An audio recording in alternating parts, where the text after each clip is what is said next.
যখন জিওলে যাই আমরা তখন খাবারের অভাবে হচ্ছে আপনার ঘাস খাওয়া লাগছে আমাদের প্রায় 3 মাস 15-16 দিন পর্যন্ত আমরা ওখানে ঘাস খেয়ে আমরা বেঁচেছিলাম। যারা মাডাল আসামি আছে তাদেরকে পড়ানো হয় এগুলো, আর আমরা তো মাডাল আসামি না, আমরা হচ্ছে সাধারণ, আমরা বর্ডার ক্রস করছি, ঠিক এটা আমরা বলতেছি বর্ডার ক্রস করছি। হ্যাঁ, এটা আমাদেরকে বিড়ি লাগানোর কোনো তো প্রশ্নও আসে না। হ্যাঁ, হাত হ্যান্ডকাপ দিয়ে আপনি নিয়ে যান। আমাদেরকে নিয়ে মূলত ওরা ব্যবহার করছিল, আমাদেরকে বিক্রি করাও হয়েছিল, মূলত বিক্রি করা হয়েছিল কাজের জন্য। আমাদেরকে নিয়ে প্রচুর পরিমাণ ওরা টাকাও কামাইছে, এটা আমরা শুনছি অনেকজনের কাছ থেকে। আমি মূলত আমার পেশাটা ছিল হচ্ছে চাকরি, যেহেতু আমার চাকরি বন্ধ ছিল, হুট করে আমার বেছে নেওয়া হয়েছিল আমার ফিশিং। যখন আমি ফিশিং করতে যাই তখন আমি আরাকান আর্মির হাতে আমি আটক হই। এই সেন্ট মার্টিন যে সাগর থেকে আমাদেরকে আটক করে আরাকান আর্মি নিয়ে যায়। নেওয়ার পরে হচ্ছে যে 4 মাইল বলে 4 মাইলের মধ্যে আমাদেরকে আটক করে রাখে। প্রায় 1 মাস 15 দিন পর্যন্ত আমাদেরকে ওখানে কাজ করাইছিল 4 মাইলে।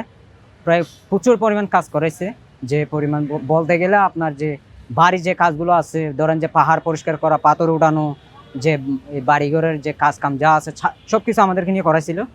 পরে গিয়ে হচ্ছে 1 মাস 15 দিন পর হচ্ছে আমাদের হচ্ছে কোর্টে নিয়ে যায়। কোর্টে যে কোর্টটা হচ্ছে যে মন্ডু বলে, মন্ডু যে টাউন, ওখানে একটা ওনাদের কোর্ট আছে, কোর্টে নিয়ে যায়। কোর্টে নেওয়ার পরে হচ্ছে যে আরাকান আর্মি আমাদেরকে কোর্টে নিয়ে যায়। আরাকান আর্মি আমাদেরকে বলে যে জজ উকিল যারা সব কিছু ওনারাই আরাকান আর্মি। এখন ওনারা আমাদেরকে বলে যে তোমাদেরকে কেন আটক করা হয়েছিল। আমরা বলতেছি আমরা যে মাছ ধরতে আসছিলাম ওখান থেকে আমাদেরকে আটক করে নিয়ে আসছে এখানে। তোমাদেরকে ছেড়ে এখন না, তোমাদের 15 তারিখে আবার আরেকটা মিছিল আছে, ওই মিছিলে তোমাদেরকে শোনাই দিবে, কি ছাড়বে না সেটা তোমাদেরকে তখন শোনাই দিবে। এ বলে আমাদেরকে আবার নিয়ে আসা হচ্ছে 4 মাইল, যেটা বলে কাজ করি আমরা, ওখানে নিয়ে আসি। ওখানে আনার পর হচ্ছে আমরা কাজ করছিলাম, আবার কাজে নিয়ে যেত আমাদেরকে। কাজ করার পর হচ্ছে আবার যখন 15 তারিখ হয় তখন হচ্ছে আবার আমাদেরকে কোর্টে নিয়ে যায়। আরাকান আর্মি কোর্টে নিয়ে যায়। কোর্টে নেওয়ার পরে হচ্ছে আবার সেম ওই কথাই আমাদের কাছে জিজ্ঞেস করলো। জিজ্ঞেস করার পরে 17 তারিখে ওনারা আমাদেরকে মন্ডুতে নেয় নেই, আর কোর্টে নেয় নেই।